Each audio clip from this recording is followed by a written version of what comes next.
Breaking news. For years, we've all been mining Pi, building networks, inviting friends, and creating solid security circles. But now, there's a shocking twist.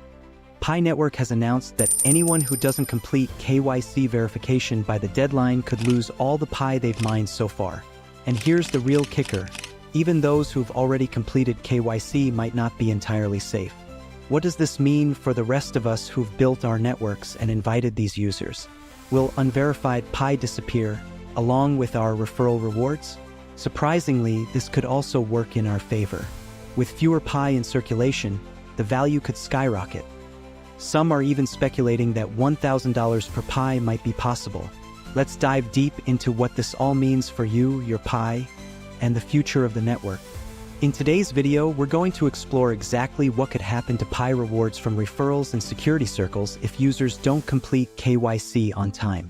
We'll examine the possibilities Pi Network might consider for handling unverified balances, what happens to the Pi of unverified users, and whether our referral rewards could be at risk. Stay with me.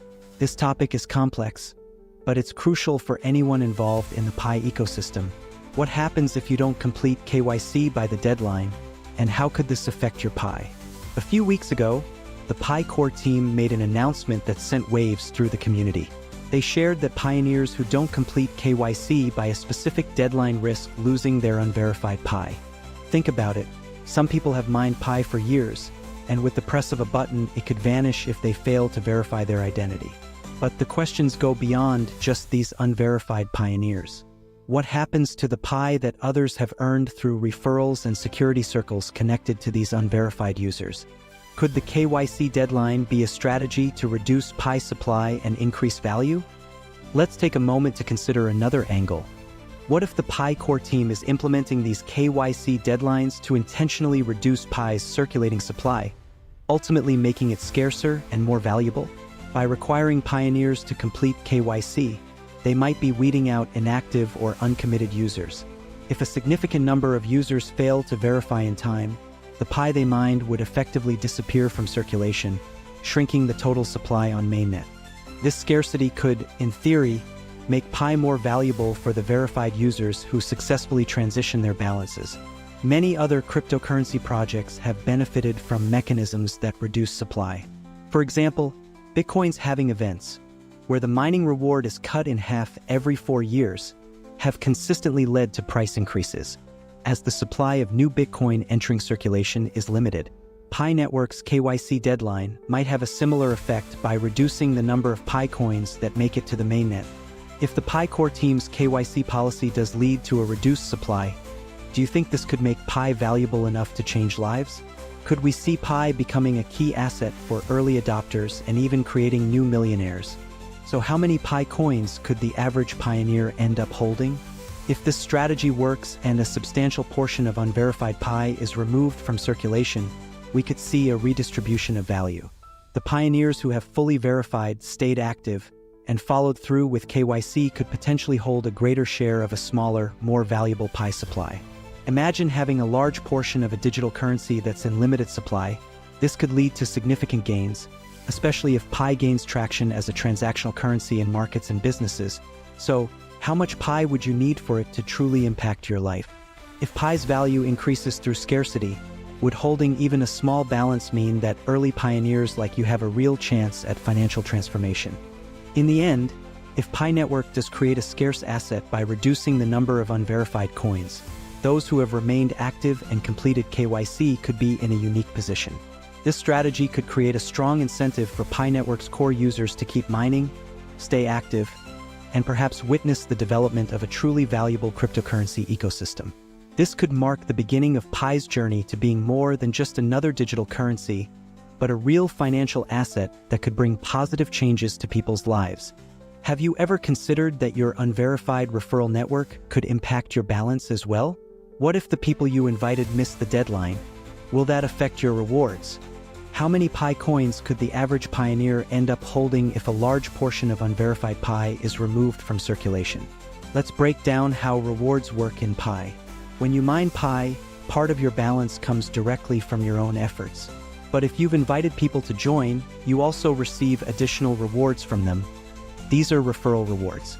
There's a third layer called the security circle bonus, which rewards you for adding verified users into your security circle. However, any Pi mined from unverified users in these groups is categorized as an unverified balance in the mainnet. This means you can't access it until every person in your network completes KYC. This approach is actually pretty common in decentralized networks.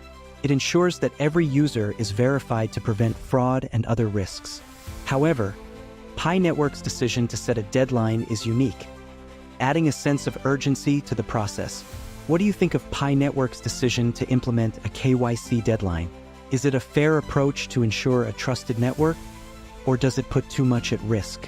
What could happen to the Pi balances of unverified users after the KYC deadline? Now, if a pioneer doesn't complete KYC by the deadline, it's clear their Pi might be lost or confiscated. But this opens up new questions. Where does the forfeited Pi go? There are a few possibilities here based on real precedents in other blockchain networks. Option 1. The forfeited Pi could be burned, meaning it's permanently removed from circulation.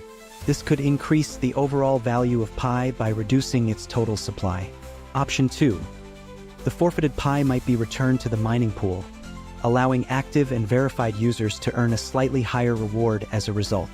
Option 3.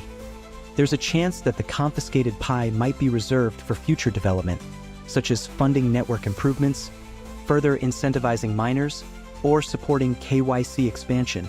Interestingly, other blockchain networks, like Ethereum, have adopted similar measures, where tokens in unclaimed or inactive accounts are sometimes used to support the ecosystem's growth. Pi Network could take inspiration from these strategies. Which outcome would you prefer for forfeited Pi? Should it be burned, returned to the mining pool, or repurposed in some other way? How will the KYC deadline impact the referral rewards and security circle bonuses? Now let's look at the big question. If people in your referral network or security circle miss the KYC deadline, what happens to your rewards? We could be looking at two possible scenarios here. Scenario 1. The unverified pioneers lose only their own Pi, and your referral and security circle rewards remain safe. This would mean that as long as you are verified, your rewards are secure. Scenario 2. You lose the rewards associated with any unverified people in your network. This could mean losing both referral and security circle bonuses linked to those users. From what we know about decentralized systems, the first option would likely be the most user-friendly approach, keeping referral and security circle rewards stable. But Pi Network's focus on verification and authenticity could lead them to take a stricter approach, where inactive or unverified users impact the rewards of the people who brought them into the network. How would you feel if losing your unverified referrals meant losing some of your Pi rewards? Should Pi Network take that risk, or should they protect verified users' balances no matter what?